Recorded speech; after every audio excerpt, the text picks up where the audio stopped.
اگر آپ ہمیشہ اس بارے میں پریشان رہتے ہیں کہ دوسرے آپ کے بارے میں کیا سوچتے ہیں تو آپ کبھی بھی خوش نہیں رہیں گے۔ حضرت علی رضی اللہ تعالیٰ عنہ۔ خدا سے جب بھی دعا مانگو تو مقدر مانگو، عقل نہیں، کیونکہ میں نے بہت سے عقل والوں کو مقدر والوں کے در پر دیکھا ہے۔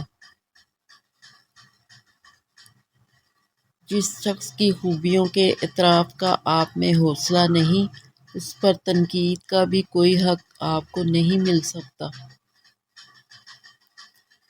جس طرح لوگ مردہ لوگوں کو کندھا دینا ثواب سمجھتے ہیں، اسی طرح لوگ زندہ لوگوں کو سہارا دینا افضل سمجھ لیا کریں تو زندگی آسان ہو جائے۔ صبر کریں، اگر آزمانے والا اللہ ہے تو آزمائش سے نکالنے والا بھی اللہ ہے۔ اگر آپ دنیا میں کامیاب ہونا چاہتے ہیں تو پہلے ناکامی کا استقبال کرنے کا حوصلہ پیدا کیجیے۔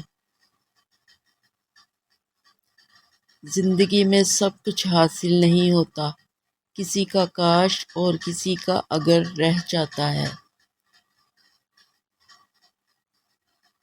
حضرت علی رضی اللہ تعالیٰ عنہ۔ تمہاری باتیں تمہارے اعمال سے زیادہ نہ ہوں۔